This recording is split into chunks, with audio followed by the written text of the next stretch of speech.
जब प्रेम पूर्वक हम भगवान से प्रार्थना करते हैं तो मन स्निग्ध होता है, मन में कठोरता नहीं आती है, फिर विनम्रता आती है।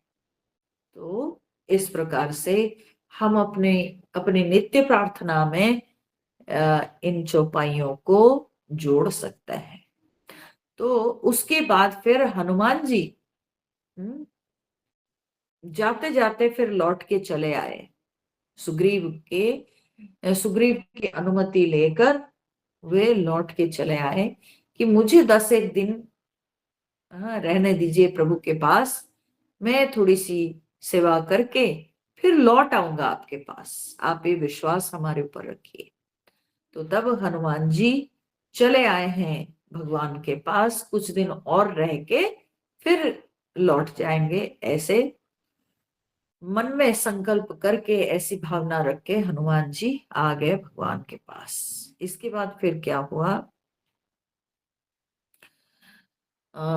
19 नंबर दोहा के बाद हम लोग पाठ करते हैं।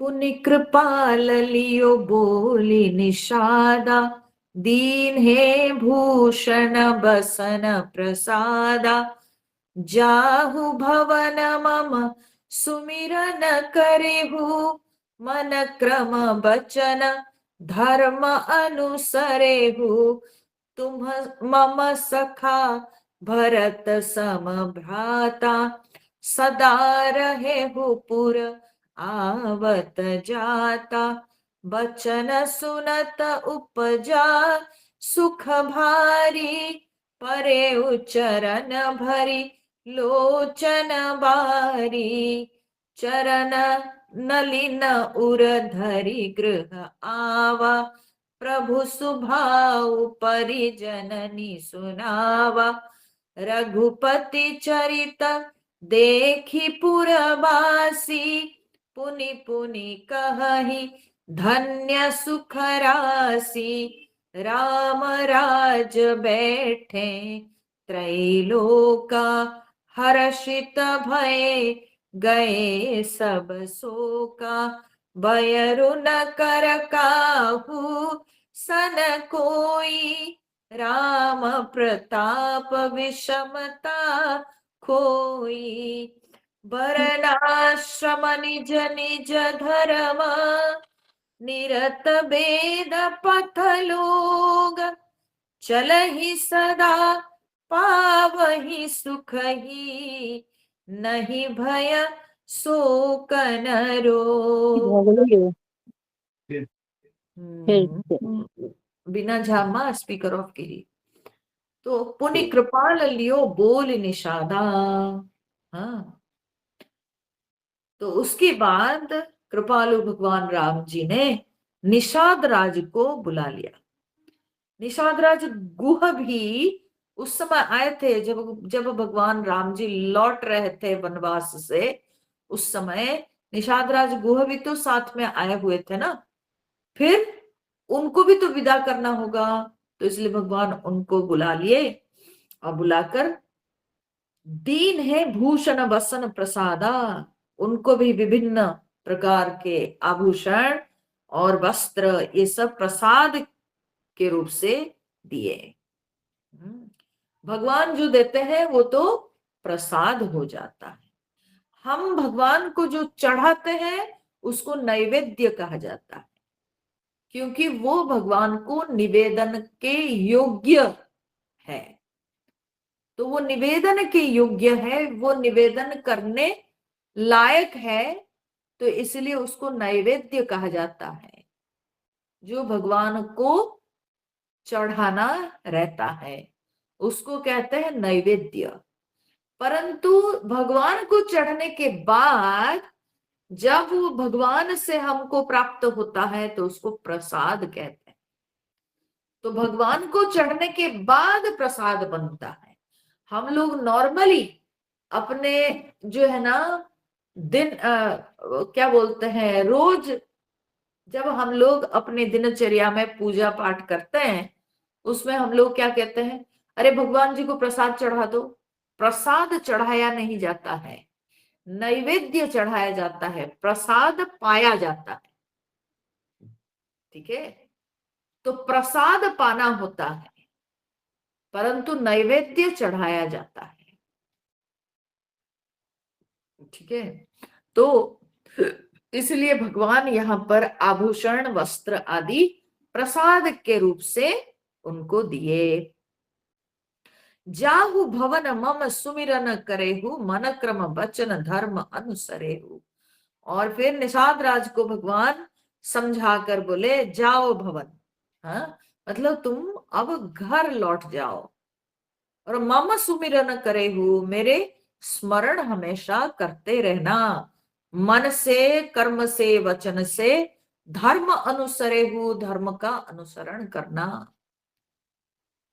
अर्थात अपने व्यवहार में, अपने अपने विचार में, अपनी भावना में और अपनी वाणी में हमेशा धर्म का पालन करना।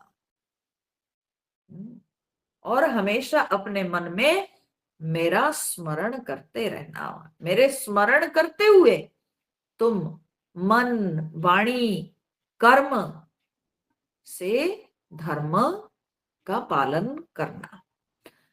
तुम मम सखा, तुम मेरे सखा हो। भगवान निषादराज गुह को बोल रहे हैं कि तुम मेरे सखा हो। और फिर भरत सम भ्राता, तुम मेरा भरत के समान भाई हो। जैसे भरत मुझे प्रिय है, उस प्रकार से हे गुह, तुम भी मुझे प्रिय हो। भरत के समान तुम मेरा भाई हो। सदा रहे हु पुर आवत जाता, और हमेशा आते जाते रहना। आवत जात, हाँ, मतलब आते जाते रहना, माने आना जाना करते रहना। ऐसा नहीं कि मैं जब भेज रहा हूं तो अपने घर में जा करके और कभी आना नहीं, ऐसी बात नहीं है। जब आपको मन करे तब आना जरूर। आपके लिए ये द्वार सदा खुला है, आप आते जाते रहना। वचन सुनत उपजा सुख भारी, भगवान के वचनों को सुनने से गुह, निषाद राज गुह के मन में बहुत प्रसन्नता, बहुत सुख, हाँ, बहुत जो है उनके मन में प्रसन्नता छा गई। परे उच्चरण भरी लोचन बारी, और उनके आंखों से ऐसी आंसू बहने लगी कि उनके चरणों में आंसू जो है गिर पड़ी। अर्थात बहुत अधिक मात्रा में उनके आंखों से आंसू बहने लगी। और फिर चरण नलिन उर धरि गृह आवा। नलिन मतलब होता है कमल, तो बोले कि भगवान के चरण कमलों को उरधरी, हृदय में धारण करके गृह आवा, वे अपने घर में आ गए। प्रभु सुभाव पर जननी सुनावा, भगवान के स्वभाव को निषाद राज गुह परिजननी सुनावा, अपने परिजनों को सुनाए। भगवान के उदार चरित्र को, भगवान के उदार स्वभाव को जो है उन्होंने अपने परिवार वर्ग को सुनाया। ठीक है, कि कितने महान है भगवान, सबको, हाँ, जो जो भगवान के उपकार किए हैं उन सब को भगवान मान दिए हैं। सब को जो है भगवान सुख पहुंचाए हैं। ये जो है ना भगवान की उदारता है। तो देखिए भगवान यहाँ पर एक बात और भी आप ध्यान देना, रामावतार में भगवान पशु, पक्षी, भील, हाँ, और केवट जात के लोग तक, माने सबको भगवान अपना प्रेम दिए हैं, और सबको जो है भगवान अपना सखा मानते हुए सबको परम गति प्राप्त कराए। ठीक है, वानरों के साथ भगवान की मित्रता है ना। जटायु संपाति, हाँ, जटायु पक्षी विशेष रूप से, यद्यपि वो सखा नहीं थे, हाँ, उनके पितृतुल्य थे, लेकिन उन्होंने उनका सम्मान किया जटायु पक्षी का। ठीक है। और फिर अब देखो, जटायु पक्षी जो कि मतलब क्या बोलते हैं ना, वो गीध जात के पक्षी, माने बड़ा निकृष्ट प्रकार की, निकृष्ट प्रकार के पक्षी है। और ये वानर सब जो बड़े चंचल प्राणी होते हैं, उन वानरों के साथ भगवान ने मित्रता की। फिर केवट, इनको अगर आप देखें तो वो भी केवट जात, शूद्र जात होते हैं। ठीक है। निषाद राज गुह, और फिर शबरी, एक आदिवासी भील जात की स्त्री। तो केवल भगवान मुनि ऋषियों के साथ अपने संबंध स्थापित किए ऐसी बात नहीं, बल्कि रामावतार में भगवान पशु पक्षी से लेकर सो कॉल्ड समाज में जिसको कहते हैं कि साधारण वर्ग के लोग से लेकर सबसे जो उच्च या बुद्धि गुण संपन्न जो व्यक्ति है मुनि ऋषि लोगों तक, भगवान राम जी का सबके साथ बड़ा सुंदर व्यवहार रहा, और सबके साथ बहुत ही सुंदर संबंध भी रहा। ये जो है रामावतार की विशेषता। और भगवान इस अवतार लीला में यह सिद्ध किए कि आप कभी जनरलाइज नहीं कर सकते हैं कि कोई भी योनि में, कोई भी जाति में, जाति मतलब मैं यहां नहीं कह रही हूं कि जो है ब्राह्मण क्षत्रिय वैश्य, जाति मतलब है जो भी योनि में जन्म हुआ है, चाहे मनुष्य जाति, पक्षी जाति, पशु जाति, कोई भी जाति में एक्सेप्शंस हो सकते हैं, विलक्षण प्रकृति के जो है वो प्राणी हो सकते हैं, सब एक प्रकार के नहीं होते। तो इसीलिए भगवान कहते हैं जिनके हृदय में मेरी भक्ति है, मैं तो उसको मान देता हूं और मैं उसकी देखरेख करता हूं। तो इसी नीति को पालन करते हुए यहाँ पर भगवान निषाद राज गुह के साथ भी बड़ा प्रेम भाव प्रकट किया, और फिर उनको उनके घर भेजे।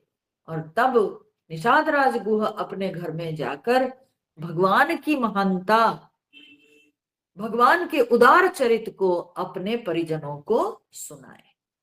रघुपति चरित देखि पुरवासी, पुनि पुनि कहीं धन्य सुख राशि। तो भगवान राम जी का यह चरित्र देखकर सारे जो है अवधपुरवासी बार बार कहते हैं, पुनि पुनि कहें धन्य सुख राशि। हे सुख राशि, रामचंद्र जी धन्य है। आप धन्य हैं। क्यों आप धन्य है? क्योंकि हे प्रभु आपके अंदर इतने सारे गुण हैं, आप तो गुणों के खान है, तो आप धन्य हैं। राम राज बैठे त्रैलोका, हर्षित भय गए सब शोका। जब से रामचंद्र जी राज्य पर प्रतिष्ठित हुए, तब तब से त्रैलोका हर्षित भय, तो तीन लोक हर्षित हो गए, और गए सब शोका, और सबके शोक दूर हो गए। मतलब पूरे 3 लोक में, स्वर्ग, मर्त्य, पाताल तक, सब लोक में सुख ही सुख फैल गया, किसी में कोई दुख नहीं रहा, और चारों तरफ आनंद ही आनंद दिखाई पड़ने लगा। वयुर्न कर काहू सन कोई, कोई किसी के साथ वैर भाव नहीं रखता था। राम प्रताप विषमता कोई, और राम जी के प्रताप से सब लोग विषमता को भूल गए, विषमता रही ही नहीं। ठीक है, किसी के बीच में वैमनस्य भाव नहीं रहा, सबको सबके प्रति बड़ा स्नेह, सौहार्द, पूर्ण भाव बना रहा। वर्णाश्रम निज निज धर्म, निरत वेद पथ लोग, और सब लोग अपने अपने वर्ण और आश्रम के अनुकूल धर्म में तत्पर रहे, और तत्पर रहते हुए सब वेद को मान करके वेद पथ लोग चलही, सब वेद मार्ग पर सब लोग चलने लगे। माने मनमानी नहीं, जो शास्त्र कहता है, शास्त्रीय मर्यादा को पालन करके सब लोग चलने लगे। सबके अंदर ऐसी मतलब प्रेरणा बन गई कि सब धर्म ग्रंथों को मानने लगे, सब शास्त्रीय मर्यादा को समझते हुए जीवन यापन करने लगे। सदा पावहि सुख ही, और इस कारण से हमेशा सुख भोग करने लगे। नहीं भय शोक न रोग, ना वहां उस समय राम राज्य में ना भय था, ना दुख था, ना कोई रोग भी था। तो कुछ भी नहीं था, मतलब सब के सब रोग शोक भय से मुक्त हो गए। अब यहां से ना ये पूरा राम राज्य का वर्णन चलेगा। अब बड़ा लंबा वर्णन है, अब हम लोग तो संपूर्ण रामचरितमानस का अध्ययन कर रहे हैं तो करेंगे ही, पढ़ेंगे ही, परंतु बहुत ज्यादा कोई विशेष जो है ना यहाँ पर गहरी बात नहीं, समझने की बात यहाँ एक ही है कि भगवान राम जी के अधीन उनकी प्रजा सब प्रकार के सुख को अनुभव करने लगी।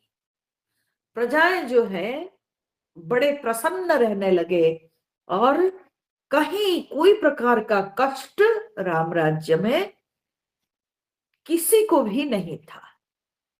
ये समझना होगा ये विषय से, ये प्रसंग से। बहुत लंबा चलेगा, इसमें बहुत वर्णन जो है गोस्वामी तुलसीदास जी दिए हैं। तो कहते हैं दैहिक दैविक भौतिक तापा, राम राज नहीं काहू ही व्यापा। तो राम राज्य में दैहिक दैविक भौतिक ताप किसी को भी नहीं व्यापते। दैहिक दैविक, दैविक माने आदि दैविक, भौतिक आदि भौतिक, और दैहिक मतलब क्या है ना, आध्यात्मिक। तो ऐसे आध्यात्मिक आदि दैविक आदि भौतिक ताप किसी के अंदर नहीं था। सब नर करही परस्पर प्रीति, और सारे मनुष्य आपस में प्रीति भाव, प्रीति पूर्ण वातावरण रखते थे, सबके अंदर एक दूसरे के प्रति प्रेम रहता था। चल ही स्वधर्म निरत श्रुति नीति, और सब अपने अपने स्वधर्म का पालन करते हुए श्रुति नीति को मानकर सब अपना धर्म का पालन करते थे। देखिए श्रुतियां जो होती है ना, माने वेद जो है, वेद में जो है हर प्रकार का ज्ञान विद्यमान है। तो वेद के अंदर हमारे लिए धर्म क्या, अधर्म क्या, कर्तव्य कर्तव्य, यह सब प्रत्येक वर्ण आश्रम के लिए माने वर्णन किया गया है। ठीक है, तो इसलिए भगवान भगवत गीता के 17वें अध्याय में अर्जुन को कहते हैं, हाँ, कि हे अर्जुन, कार्य अकार्य व्यवस्थित, कार्य अकार्य माने कर्तव्य अकर्तव्य की व्यवस्था के लिए शास्त्र ही प्रमाण है। तस्मात् शास्त्रम प्रमाणम ते कार्य अकार्य व्यवस्थित। तस्मात् शास्त्रम प्रमाणम ते, तुम्हारे लिए शास्त्र ही प्रमाण है। किसके लिए? क्या अनुष्ठान के लिए? बोले कार्य अकार्य व्यवस्थित हो। कार्य अकार्य कर्तव्य अकर्तव्य की व्यवस्था को जानने के लिए शास्त्र ही प्रमाण है तुम्हारे लिए। ठीक है, तो शास्त्र को हमेशा सामने रखना चाहिए।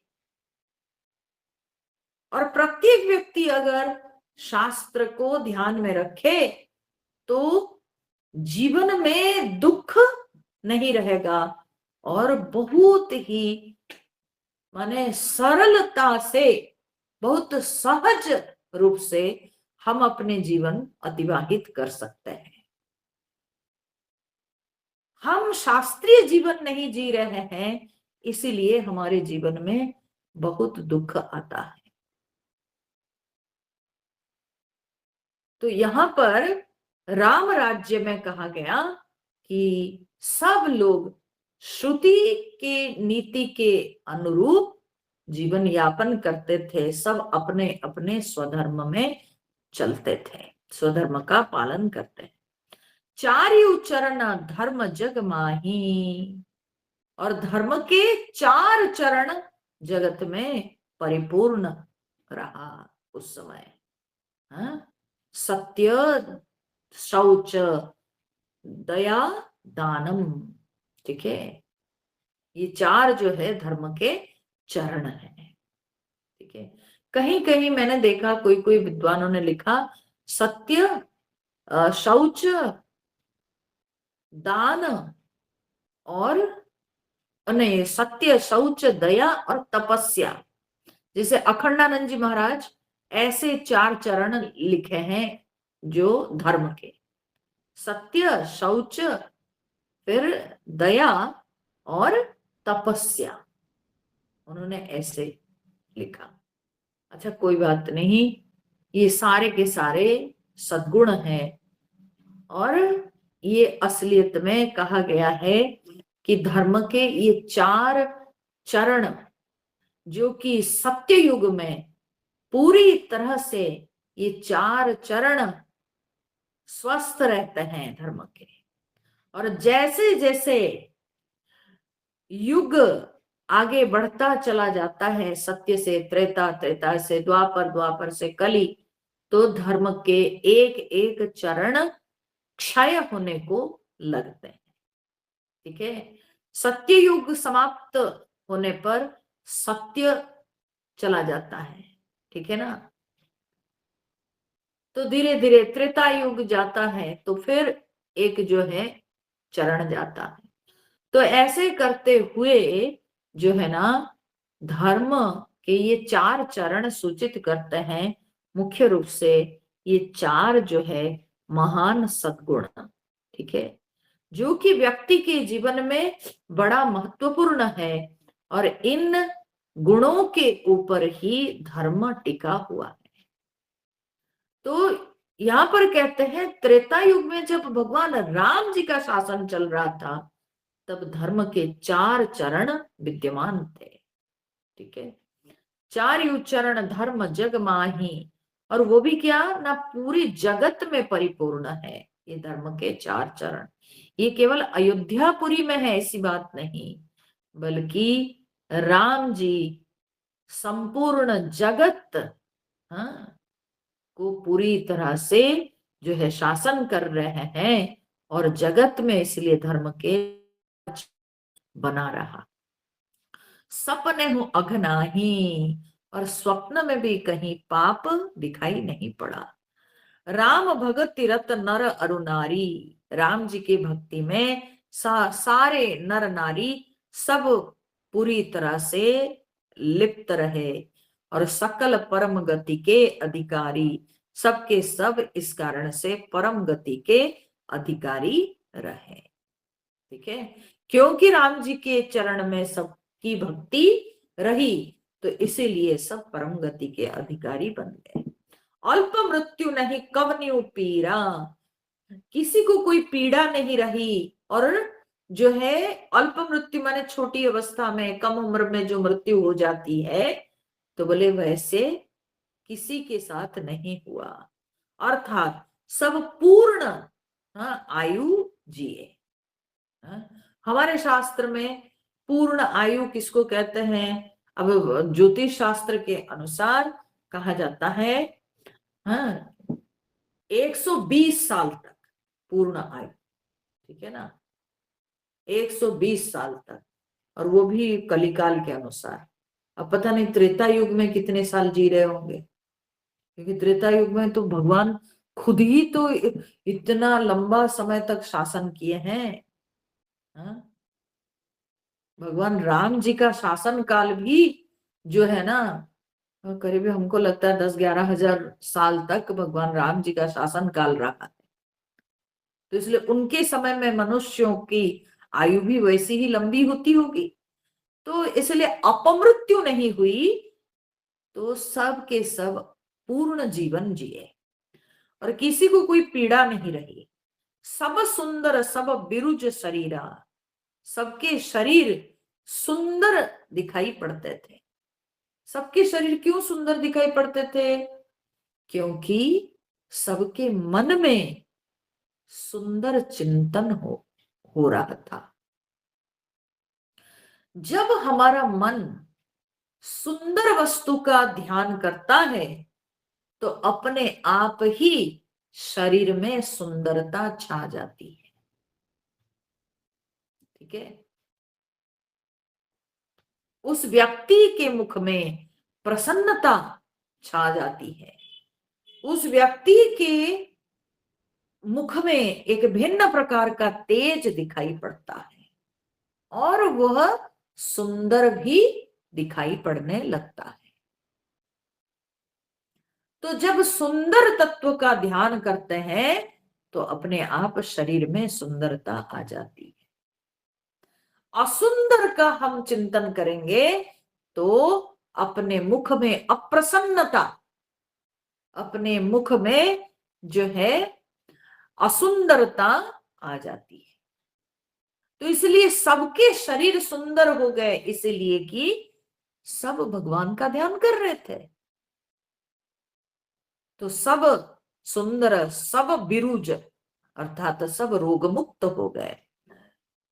नहीं दरिद्र को दुखी न दीना, कोई दरिद्र नहीं रहे, कोई दुखी नहीं रहे, कोई दीन नहीं रहे। ठीक है, किसी को किसी प्रकार का कष्ट नहीं रहा, ना दुख का कष्ट, ना दरिद्रता का कष्ट, ना किसी के अंदर दीनता। ठीक है, ऐसे मने कोई भी प्रकार के ये सब जो है दुख कष्ट नहीं रहा। नहीं को अबुध न लक्षण ही ना, कोई भी जो है अबुध माने अविवेकी नहीं रहे और ना तो कोई शुभ लक्षण से हीन रहा। ठीक है, सबके सब पवित्र रहे, सबके अंदर बड़े शुभ लक्षण दिखाई पड़ने लगे और सबके सब बड़े बुद्धिमान दिखाई पड़े, कोई मूर्ख नहीं रहा। सब निर्दंभ, निर्दंभ माने दंभ मतलब क्या है? कपट। ठीक है, जो लोग केवल दिखावा करते हैं, छल करते हैं, तो भगवान के यहाँ पर गोस्वामी तुलसीदास जी कहते हैं सब निर्दंभ हो गए, माने छल कपट कोई नहीं कर रहे थे। धर्मरत सब धर्मपरायण हो गए। पुनि माने पुण्यात्मा। ठीक है, सबके सब पुण्यात्मा हो गए। नर और नारी चतुर सब गुणी, और सब नर नारी सबके सब बड़े चतुर बड़े गुणी गुणवान दिखाई पड़े। सब गुणज्ञ, पंडित सब ज्ञानी, सबके सब गुणज्ञ। ठीक है, माने सब गुण का आदर करने वाले, और सब गुणज्ञ माने गुणों को जानने वाले, गुणों का ज्ञान रखते थे, गुणों का आदर करते थे। और सब पंडित, सब ज्ञानी, सब कृतज्ञ, हाँ, सबके सब कृतज्ञ भी रहे। कृतज्ञ माने क्या है? कृतज्ञ दो शब्द है। कृतज्ञ का विपरीत क्या है? ना कृतघ्न। ठीक है, कृतज्ञ का विपरीत है कृतघ्न। तो कृतज्ञ का अर्थ क्या होता है? कृतज्ञ का अर्थ होता है कृत। कृत मतलब क्या है? कृत मतलब जो किया गया है।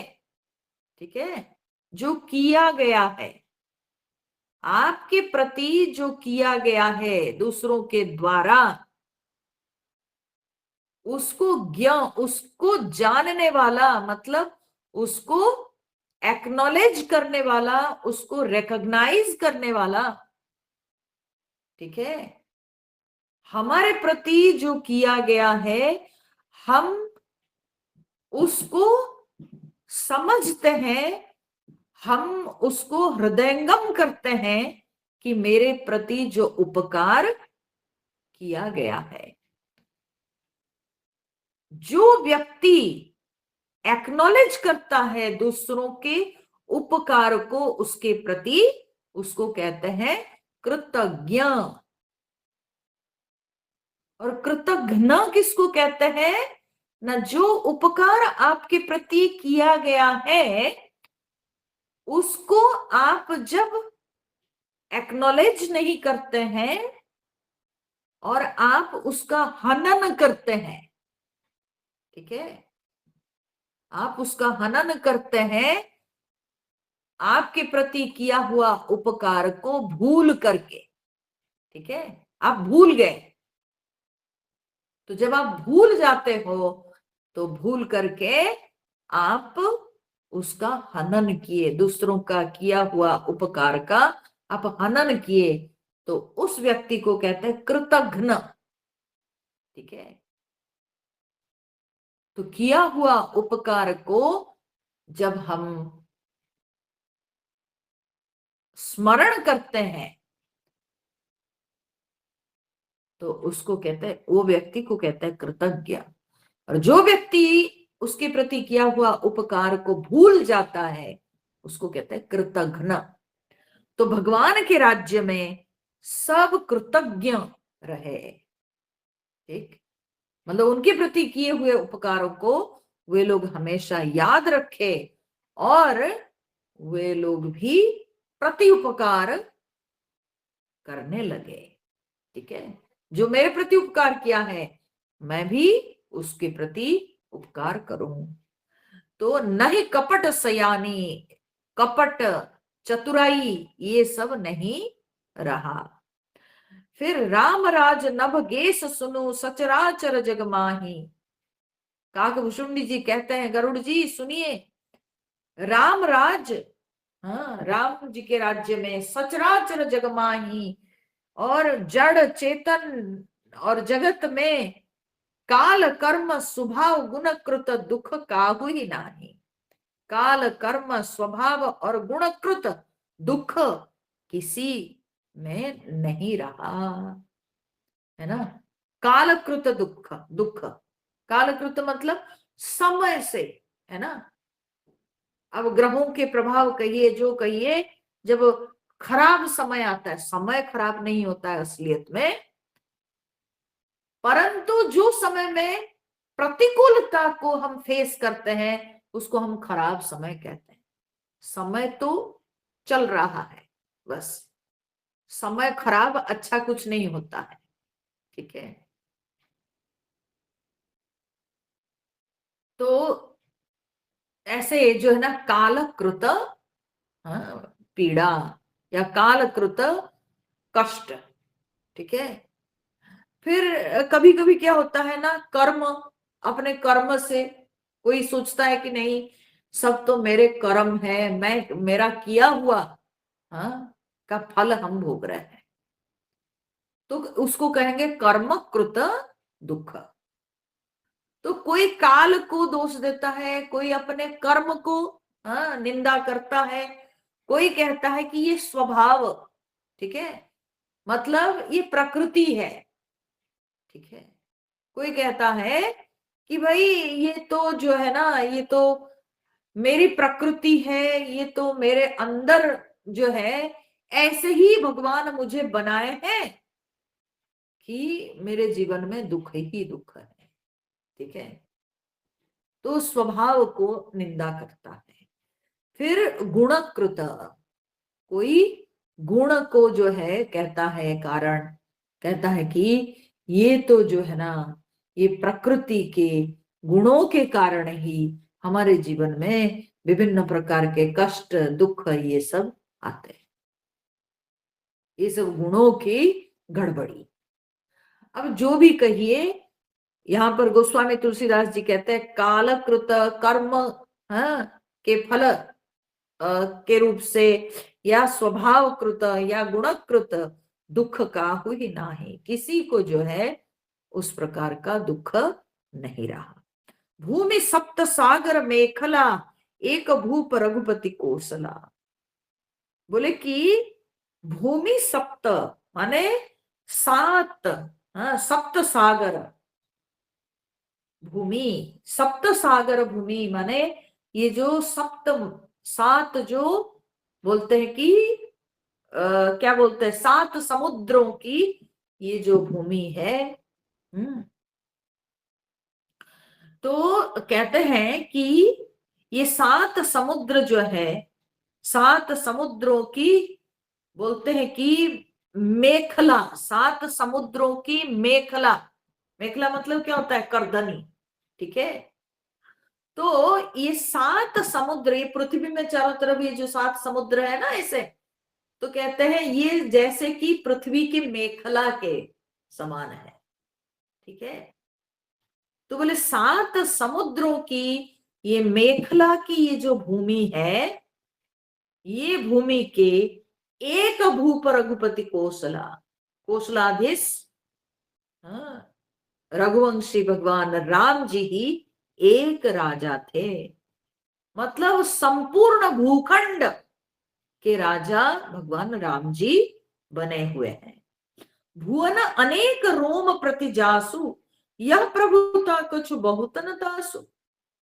गोस्वामी तुलसीदास जी कहते हैं कि जिनके एक एक रोमकूप में, रोम प्रति जासु, जिसके एक एक रोमकूप में भुवन अनेक, अनेक भुवन, कितने ब्रह्मांड रह जाते हैं, ठीक है।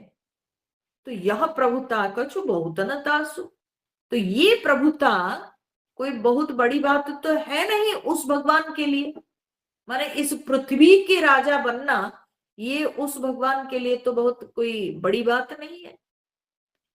जो भगवान के एक एक रोम कूप में अनेक ब्रह्मांड रह जाते हैं, तो उस भगवान को संपूर्ण पृथ्वी के राजा होना ये कोई बड़ी बात तो है नहीं। सो महिमा समुझत प्रभु केरी, यह वर्णत हीनता घनेरी, ठीक है। बल्कि गोस्वामी तुलसीदास जी कहते हैं प्रभु की उस महिमा को जो समझ जाता है कि प्रभु जो है उनके एक एक रोए में जो है, रोम मूल में कितने ब्रह्मांड रह जाते हैं, ऐसे महान है परमात्मा। ये भगवान की महिमा को समझ लेने पर तो यह वर्णन करना कि भगवान संपूर्ण आज भुवन के राजा बने हैं, यह कहने में हिचकिचाहट होगी, ये कहने में हीनता हो जाएगी, माने भगवान को छोटा दिखाना ऐसे माना जाएगा। क्योंकि जो भगवान में इतनी शक्ति है, उस भगवान को हम कहेंगे कि एक पृथ्वी के राजा बने हैं, ये तो भगवान को ही न दर्शाना हुआ। परंतु यहां पर कहते हैं सो महिमा खगेश जिन जानी, फिर यही चरित तीनों रति मानी। तो कहते हैं परंतु जिसको ये महिमा भगवान की पता हो जाती है, जो लोग भगवान की इस महिमा को जान ली है, बोलते हैं उनको फिर भगवान के इस चरित में, इस लीला में, कौन से ना रामचरित में, ये जो राम जी की जो अवतार लीला है, भगवान राम जी की इस लीला में उनको बड़ा प्रेम हो जाएगा। ठीक है, भगवान की ये जो उदार चरित्र है, भगवान की ये जो लीला है, इस लीला में उन लोगों के मन में भगवान के प्रति बड़ा प्रेम भाव उत्पन्न होगा। सो जाने कर फल यह लीला, क्योंकि उस महिमा को जानने का फल यही है। हाँ, क्या है ना, यह लीला, इस लीला का अनुभव करना, यही जो है भगवान की महिमा को जानने का फल है। ठीक है, लीला का अनुभव करना। कहे महामुनि बरदम शीला, इस बात को बोलते हैं सब मुनि ऋषि लोग जो कि बड़े, हाँ, दमन और शील के ज्ञानी है, तो वे लोग ही ऐसे कहते हैं। राम राज कर सुख संपदा, बरनी न सकई फनीश शारदा। बोलते शेषनाग और सरस्वती जी भी अपने मुखों से वर्णन नहीं कर पाते हैं राम राज्य की सुख संपत्ति कितनी थी उस समय। तो सब उदार, सब परोपकारी, विप्र चरण सेवक नर नारी, और उस समय सब नर नारी बड़े उदार हैं और सब परोपकारी है। ठीक है, किसी के अंदर स्वार्थ नहीं दिखाई पड़ता था, सबके सब परोपकार, हाँ, करने में तत्पर थे। विप्र चरण सेवक नर नारी, और सभी नर नारी ब्राह्मणों के, हाँ, चरणों के सेवक थे। फिर एक नारी व्रत रत, और सब पुरुष लोग जो है वे एक नारी माने एक पत्नी व्रत, ठीक है, एक नारी व्रत रत, एक पत्नी व्रत धारण किए थे। अब देखिए भगवान राम जी राजा हैं, ठीक है, और राजा जो करता है ना, प्रजा उनसे प्रेरित होके वही धर्म को अपनाते हैं। तो जब राम जी स्वयं क्षत्रिय होकर भी एक पत्नी व्रत धारण किए, जबकि उनके पिता की 3 3 पत्नियां थी। ठीक है, दशरथ जी की 3 3 पत्नियां थी, परंतु राम जी एक पत्नी व्रत को धारण किए, और राम जी को देखकर उनसे प्रेरित होकर राम राज्य में सब पुरुष एक पत्नी व्रत का धारण किए, क्योंकि जैसे हम राजा होंगे वैसे उनकी प्रजा भी होती है। तो इसलिए राम जी से प्रेरित होकर सब एक पत्नी व्रत धारण किए थे। और सब झारी ते मन वच क्रम पति हितकारी, इसी प्रकार सब स्त्रियां भी जो है वो मन क्रम वचन से पति का हित करने वाली है। ठीक है, तो सब स्त्रियां मन क्रम वचन से अपने पति के हित करने वाली है, और सब पुरुष लोग एक पत्नी व्रत का धारण किए हैं। दंड जतिन कर भेद जह नर्तक नृत्य समाज, जीत हो मन ही सुनिय अस रामचंद्र के राज। अब राम राज्य में दंड भेद ये सब तो कुछ रहा ही नहीं। ठीक है, वो कहा गया है ना दंड नीति में कि साम दान दंड भेद। ठीक है, सब झारी, झारी मतलब स्त्रियां, ठीक है, सब झारी। हाँ, तो बोलते हैं कि दंड नीति में आता है साम दान दंड भेद। साम माने क्या बोलते हैं ना, समता या शांति, ठीक है, बड़े शांतिपूर्वक बातचीत करके कोई बात को सुलझा दिया जाए, साम। ठीक है, दान मतलब कुछ देकर सामने वाले को जो है प्रसन्न कर लिया जाए, शत्रु को कुछ देकर जरूरत पड़े तो उसको जो है शांत कर दिया जाए। कभी कभी ऐसी आवश्यकता होती है तो देकर, दान। फिर तीसरा में आता है कि अगर साम से नहीं चला, दान से भी नहीं हुआ, तब आता है दंड। हाँ? तब आता है कि शत्रु को दंड देना चाहिए। अगर नहीं माना तो फिर दंड देना। फिर दंड से भी अगर वो शत्रु में कोई परिवर्तन नहीं आता है, हाँ, तब फिर भेद। ठीक है, चाहे शत्रु हो चाहे और भी कोई हो।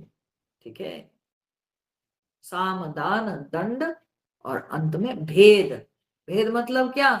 भेद मतलब कि उसके प्रति बिल्कुल इंडिफरेंट हो जाना। ठीक है, छोड़ देना उसको, सेपरेट छोड़ देना कि तुम अपने जगह रहो और हमको अपना जाने दो, जो करना है तुम करो, जो तुमको होना है हो, मैं उसमें फिर कुछ नहीं कहूंगा। तो ऐसे भेद इसको कहते हैं। तो यहां पर गोस्वामी तुलसीदास जी लिख रहे हैं, बोलते राम राज्य में वो जो दंड, हाँ, वो दंड रहा नहीं। ठीक है ना, राम राज्य में सब लोग ऐसे पवित्र थे, सब लोग ऐसे धर्मात्मा पुण्यात्मा हो गए, सब लोग इस तरह से अपने कर्म कर्तव्यों का पालन किए, स्वधर्मों का पालन किए कि उनके लिए दंड की आवश्यकता रही नहीं। तो जब दंड की आवश्यकता नहीं रही तो दंड कहाँ रहा? ठीक है, दंड फिर कहाँ रहा? दंड गया किधर? तो बोलते हैं दंड शब्द का एक और भी तो अर्थ है ना। वो अर्थ क्या है? दंड शब्द का अर्थ होता है लाठी। लाठी को भी दंड कहते हैं, है ना। तो दंड एक तो होता है किसी के लिए जो पनिशमेंट, उसको दंड विधान कहते हैं, और एक दंड का अर्थ यह भी है लाठी। ठीक है, तो यहां पर गोस्वामी तुलसीदास जी कहते हैं वो दंड रहा किस रूप में? बोले दंड जति न कर, यतियों के हाथ में वो दंड रहा। दंडी स्वामी होते हैं ना, तो जो दंडी स्वामी होते हैं वे जो हाथ में दंड धारण किए रहते हैं, तो बस दंड उन्हीं के हाथ में वैसे ही लाठी के रूप में रहा। राम राज्य में दंड बोल के कुछ नहीं रहा, किसी को दंड की जरूरत पड़ी ही नहीं। फिर भेद जह नर्तक नृत्य समाज, फिर भेद कहां गया? तो बोले भेद भी लोगों को जरूरत नहीं पड़ा, तो इसलिए ये भेद रहा किधर? बोले भेद रहा नर्तक नृत्य समाज में। नर्तकों के नृत्य समाज में भेद रहा। क्या नर्तकों के नृत्य समाज? मतलब नृत्य में जो विभिन्न शैली होती है ना, ठीक है, अलग अलग प्रकार के नृत्य मुद्राएं, तो उसमें भेद होता है ना। एकदम माइन्यूट डिफरेंस में मुद्राएं जो है बदल जाती है। ठीक है, थोड़े थोड़े डिफरेंस में मुद्राएं बदल जाएगी। ऐसे करने से क्या होगा, ऐसे करने से क्या होगा? ठीक है, नीचे के होठ को दबाएंगे तो उसको क्या कहा जाएगा? अपर होठ को दबाएंगे तो क्या कहा जाएगा? नीचे के होठ को अगर दबाएंगे तो उसको लोभ कहेंगे, अपर होठ को दबाएंगे तो काम कहेंगे। ठीक है ना, तो अलग अलग प्रकार के जो है ना भाव है, थोड़े थोड़े अंतर में। नृत्य में अलग अलग मुद्राएं हैं, अलग अलग प्रकार के भाव है, तो कहते हैं उस नृत्य समाज में ही केवल भेद रहा। नहीं तो समाज में भेद की जरूरत रही नहीं, न दंड की जरूरत रही, न भेद की जरूरत रही। और सामदान इसलिए कि हाँ, शांति पूर्वक लोग आपस में बातचीत करके अपने सारे प्रॉब्लम को सुलझा लेते थे, तो इसलिए साम रहा। दान मतलब लोग एक दूसरे को दान दिए, जिसके पास जो अच्छा है दूसरे की मदद के लिए लोग देते थे। हाँ, तो शांतिपूर्ण वातावरण में सब कुछ चलता था, सामदान तो होता था, लेकिन दंड भेद की जरूरत रही नहीं। और जीतहु मन ही सुनिय अस रामचंद्र के राज, राम जी के राज्य में ये जो जीतो, ये जो जीतहु माने जीतो, ये जो शब्द है, ये शब्द केवल मन ही सुनिय अस, बोले कि ये शब्द केवल मन को जीतने के लिए ये शब्द का प्रयोग किया जाता था। अर्थात कोई शत्रु नहीं थे जिनको जीतने की जरूरत थी। वो तो एक छत्र शासन था, एक राम जी पूरे त्रिभुवन के जो है, पूरे पूरे भूखंड के, भूलोक के राजा थे। ठीक है ना? जब एक राम जी पूरे भूलोक के राजा थे, तो फिर उनका शत्रु कहां से आएगा? कोई शत्रु भगवान के रहे नहीं। तो जब शत्रु ही रहा नहीं, तो जीतो किसको बोलेंगे? ठीक है, तो शत्रु को जीतने के लिए ये शब्द का प्रयोग अब नहीं रहा। अब किसको जीतने के लिए? ना, मन को जीतने के लिए ये शब्द का प्रयोग हुआ।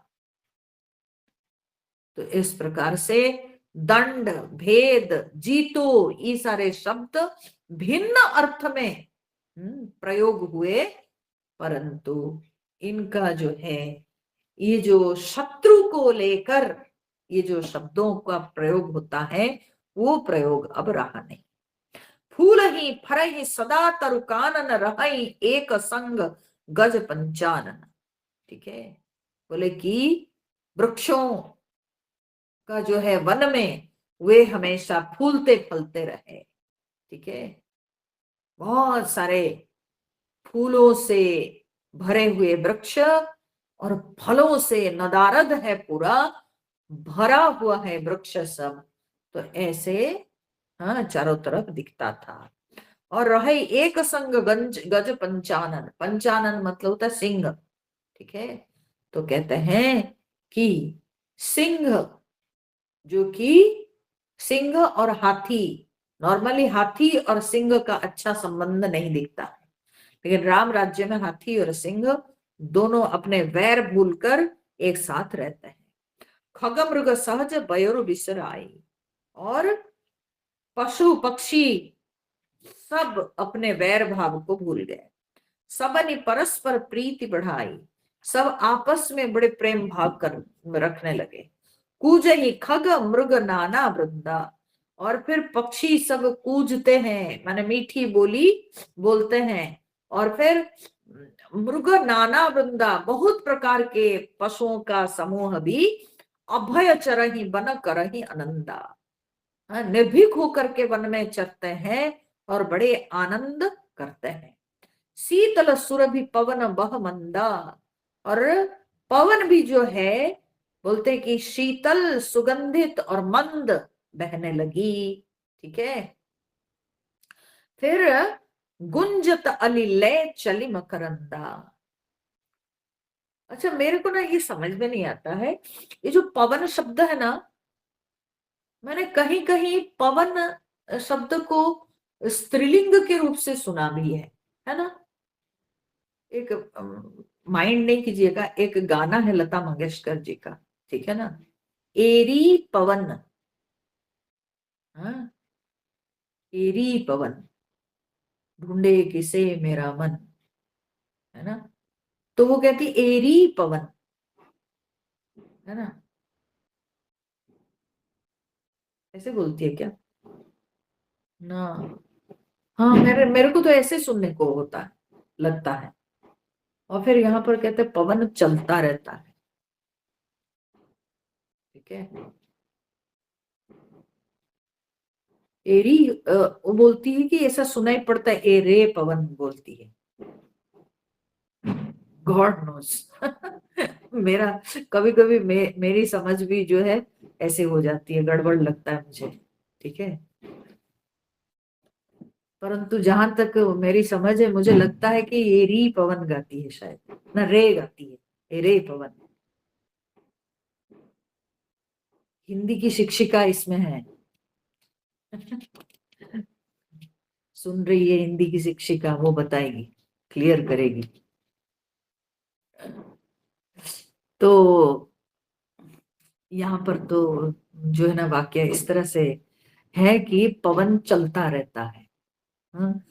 तो गूंजत अलिले चली मकरंदा, और जो है फूलों के रस लेकर के जो भौरे हैं वो सबके सब गुंजार करते जाते हैं, मैंने सब के सब प्रसन्न।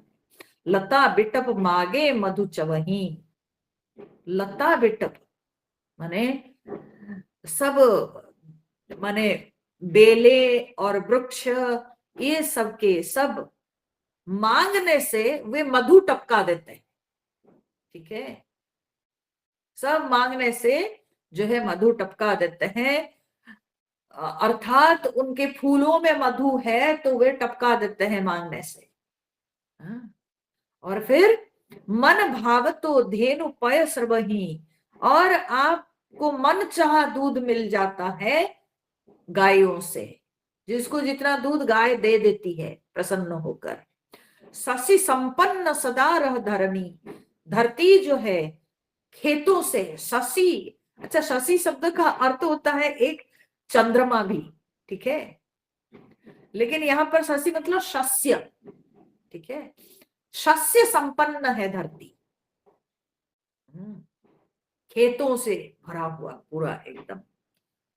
फिर त्रेता भई कृत युग के करनी, और त्रेता में सत्य युग की स्थिति हो गई। मैंने कहा ना सत्य युग में जो धर्म के 4 चरण विद्यमान रहते हैं, त्रेता युग में राम राज्य में विशेष करके हाँ ऐसे ही परिस्थिति दिखाई पड़ी।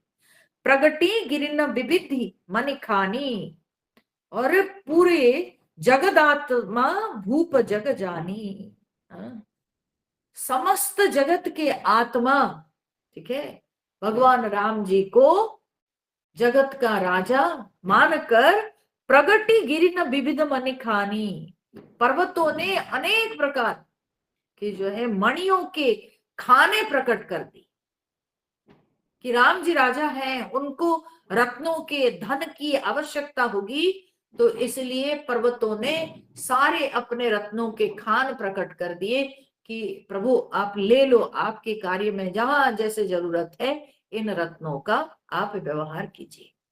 सरिता सकल बहई बरबारी, शीतल अमल स्वाद सुखकारी, और सारी नदियां वे बर्फबारी मतलब श्रेष्ठ जल, और शीतल श्रेष्ठ शीतल, अमल मन निर्मल, और स्वाद अर्थात बड़ी सुंदर स्वाद सुखकारी, ऐसे जल सब बहाने लगी नदियां। सागर निज मर्यादा रही, और समुद्र सब जो है अपनी मर्यादा में रहने लगे। डारही रत्न तटनी नर लहही, और फिर कहते हैं कि समुद्र सब अपने लहरों से अपने अंदर के रत्नों को ला करके किनारे पर जो है छोड़ देते थे, और उसको लोग पाकर नर लहही माने लोग उसको पाकर बड़े प्रसन्न होते थे। सरसिज संकुल सकल तड़ागा, और फिर सरसिज संकुल, सरसिज मतलब कमल फूल, तो कमल फूल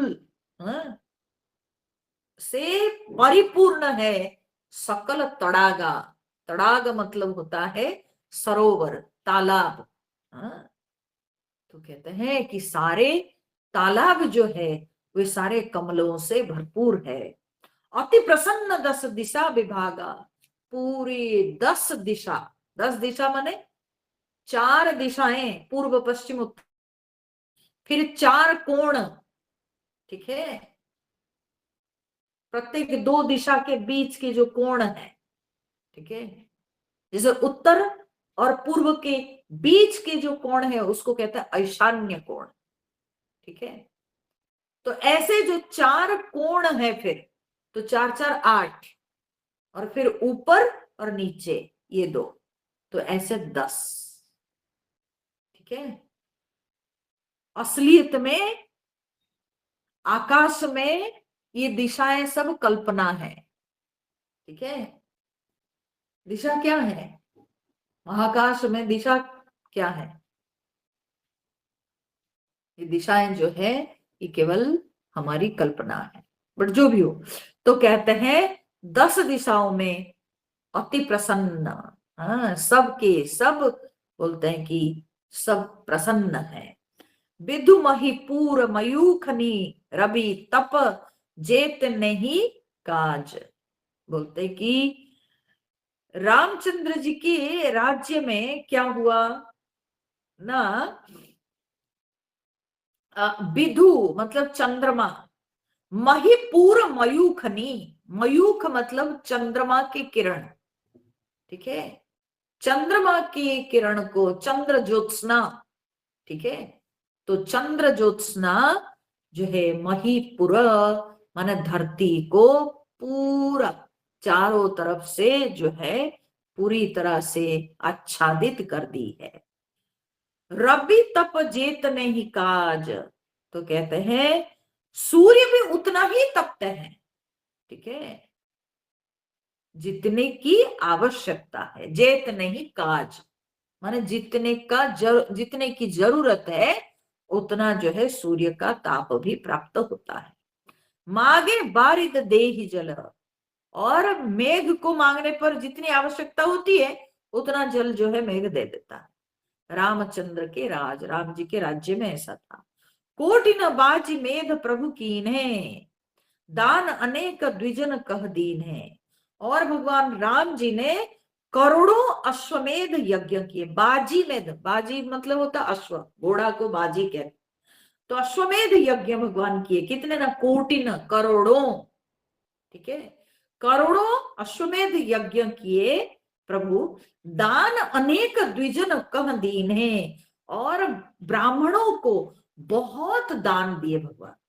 अब यहाँ पर प्रश्न उठता है कि भगवान की आयु उतनी नहीं थी और भगवान कैसे करोड़ों अश्वमेध यज्ञ किए, जब भगवान खुद ही 10-11 हजार साल शासन किए, तो उसमें करोड़ों अश्वमेध, उसमें करोड़ भी नहीं, करोड़ों अश्वमेध यज्ञ किए, ये कैसे हो सकता है?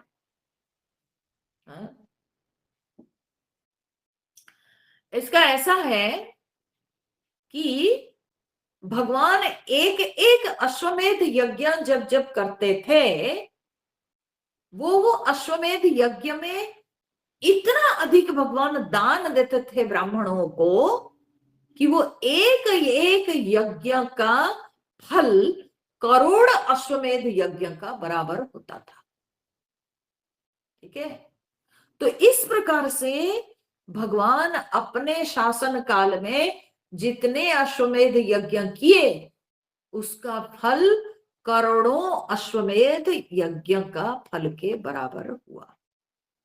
तो इसीलिए गोस्वामी तुलसीदास जी यहां पर वर्णन करते हैं कि भगवान करोड़ों अश्वमेध यज्ञ किए, क्योंकि भगवान के यज्ञ एक एक यज्ञ करोड़ के बराबर है, तो इसलिए करोड़ों अश्वमेध यज्ञ किए। श्रुति पथ पालक धर्म धुरंधर गुणातीत अरुभोग पुरंदर, तो बोलते हैं भगवान धर्म के तो धुरंधर, हाँ, श्रुति पथ पालक माने वेद मार्ग के पालक भगवान, गुणातीत है भगवान, और भोग पुरंदर, और भोगों में तो ऐश्वर्य भगवान के, पुरंदर माने इंद्र के समान ऐश्वर्य भगवान का था। पति अनुकूल सदा रह सीता, फिर इस बीच माँ सीता जी वे कैसे रहती थी उस समय? बोलते हैं कि सीता जी हमेशा पति अनुकूल, राम जी जैसे चाहते थे बस उनके मन के अनुसार चलने वाली थी माँ सीता जी। शोभा खान सुशील विनीता। हाँ? शोभा के तो भंडार है सीता जी, और बड़ी सुशील, बड़ी विनम्र सीता माता वो भगवान के मनोनुकूल कार्य करते हुए रहती है। जानती कृपा सिंधु प्रभुताई, सेवती चरण कमल मन लाई। वो भगवान की प्रभुता को जानती है, इसलिए नित्य निरंतर भगवान के चरण कमल में मन लगाकर सेवा करती रहती है। फिर यद्यपि गृह सेवक सेवकिनी, विपुल सदा सेवा विधि गुनी। यद्यपि घर में विपुल सेवक सेवकनी, बहुत सारे सेवक सेविकाएं हैं, फिर भी सदा सेवा विधि गुनी, फिर भी सारी सेवा विधि में माँ सीता जी कुशल हैं। ठीक है, ऐसी बात नहीं है कि नौकरों से काम करा के वे स्वयं कार्य कैसे किए जाते हैं तो उसको वो नहीं जानती थी, ऐसी बात नहीं। वो सारी सेवा में कुशल थी। बहुत सारे सेवक सेविकाएं होने पर भी माता सीता जी सेवा, स्वयं सेवा के ज्ञान में बहुत जो है कुशल थी। फिर निज कर गृह परिचर्या करई, रामचंद्र आये सो अनुसरई। और कहते हैं कि अपने गृह का परिचर्या माने परिचर्या करती है। ठीक है, माने अपने हाथों से घर की सब सेवा करती है। फिर रामचंद्र आये सो अनुसरई, राम जी की आज्ञा को अनुसरण करती है। जही विधि कृपा सिंधु सुख मानई। और जिस प्रकार से राम जी को सुख मिलेगा, तो उस प्रकार से सोई कर श्री, उसी प्रकार से माता सीता जी सब कार्य करती थी। सेवा विधि जानई, और क्योंकि वो सारी सेवा की विधि जानती है, तो जिस प्रकार से राम जी खुश होंगे उसी प्रकार की वो सेवा करती थी। कौशल्यादि सासु गृह माही।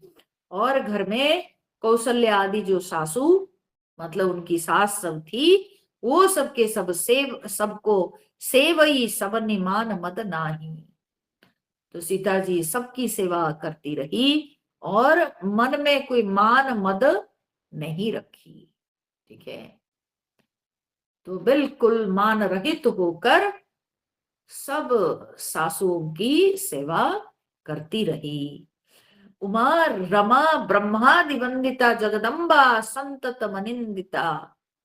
बोलते हैं कि शिव जी कहते हैं, हे उमा, रमा ब्रह्मादि वंदिता, माने सीता जी, रमा माने सीता जी, सीता जी ब्रह्मा आदि के द्वारा सारे देवताओं से वंदित है, और सदा वो जगदम्बा है, स्वयं वो जगत जननी है, और संततम अनिंदिता, हमेशा वो अनिंदित है, माने उनकी कभी निंदा होती ही नहीं, क्योंकि वो सर्वगुण संपन्न है, वो जगत जननी है, तो इसलिए वो अनिंदिता है। ठीक है, अच्छा मैं यहाँ एक बात कहना चाहती हूँ। क्या है, बहुत बार ये नाम लड़कियों का देते हैं ना, हम सुनते हैं लोग कई बार नाम दिए होंगे आनंदिता। ठीक है ना, आनंदिता जो है ना बड़ा नेगेटिव टर्म है। आनंदिता माने अनंदिता, जो नंदित नहीं है, माने जो खुश नहीं है, आनंदिता, ये गलत है। आनंदिता शब्द जो है ना नेगेटिव टर्म है। ठीक है, बट अनिंदिता ये राइट टर्म है, माने जो निंदित नहीं है। अनिंदिता मतलब इतनी पवित्र है, इतने गुणों से संपन्न है कि उसकी निंदा कोई कर नहीं सकता है। अनिंदिता, अब देखो यहां दिया गया ना सीता जी के लिए अनिंदिता, इट्स नॉट आनंदिता। आनंदिता जो लिखते हैं ना, जो देते हैं, वो बड़ा ही नेगेटिव नाम दे दिए हैं। लोग कभी कभी विचित्र प्रकार के सब ऐसे कर देते हैं, बिल्कुल बिना अर्थ समझे ही लगा देते हैं। So it's not Anandita, it's Anindita. ठीक है, अनंदिता नहीं, अनिंदिता। तो सीता जी जो है वो सर्वगुण संपन्न है, अनिंदित है। जासु कृपा कटाक्ष सुर चाहत चितवन सोई। बोलते कि देवता लोग जिनकी कृपा कटाक्ष चाहते हैं, जिनकी कृपा दृष्टि चाहते हैं, ठीक है, देवता लोग चाहत चितवन सोई, परंतु उनकी ओर तो वो देखती भी नहीं। माने लक्ष्मी स्वरूपा माँ सीता जी उनकी ओर देखती भी नहीं। देवता लोग उनकी कृपा कटाक्ष चाहते हैं, उनकी कृपा दृष्टि, जगत जननी लक्ष्मी स्वरूपा सीता जी की कृपा दृष्टि चाहते हैं, परंतु माँ सीता जी उनकी ओर तो देखती तक नहीं। और नित्य निरंतर उनका ध्यान किधर, न राम पदार विंदरती करति स्वभाव ही कोई।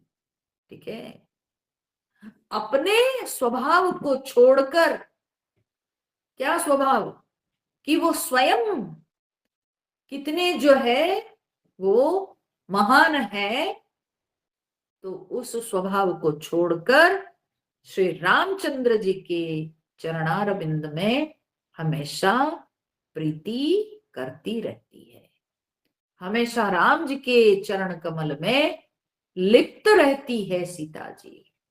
वो स्वयं कितनी महान है, उस स्वभाव को छोड़कर वो राम जी के चरणों में सदा समर्पित रहती है। ये है सीता जी की, क्या बोलेंगे, विनम्र सेवा भगवान राम जी के चरणों में। तो इस प्रकार से माता सीता राम जी की सेवा करते हुए अपने परिवार में भी सभी के मन को खुश रखते हुए जो है रह रही है। अब आगे राम राज्य में क्या है वो हम लोग अगले सप्ताह में श्रवण करेंगे। ठीक है, तो कल फिर गीता सुनेंगे। और मैं आप सबसे निवेदन करती हूँ कि कल सवेरे 9:30 बजे जो लोग बोकारो में हैं सवेरे 9:30 बजे मकर संक्रांति के उपलक्ष्य में विष्णु सहस्त्रनाम अर्चना रखी गई है चिन्मय विद्यालय के प्रांगण में। आप लोग जरूर शामिल हुइए, क्योंकि पितामह भीष्म ही विष्णु सहस्त्रनाम अर्चना, विष्णु सहस्त्रनाम किए थे। ठीक है, भगवान श्री कृष्ण को प्रत्यक्ष देखते हुए आंखों के सामने मृत्यु के पहले भगवान कृष्ण को विनती करके उन्होंने रोके कि प्रभु जब तक मैं शरीर नहीं छोड़ देता हूं आप मेरे समक्ष विद्यमान रहिए, मैं आपके दर्शन करते हुए शरीर छोड़ना चाहता हूं। तो भगवान उनके समक्ष उपस्थित रहे, पितामह भीष्म भगवान की स्तुति की, और स्तुति करने के पश्चात जब मकर संक्रांत सूर्य धनु राशि से मकर राशि में प्रवेश किए तो उनकी स्तुति समाप्त हुई।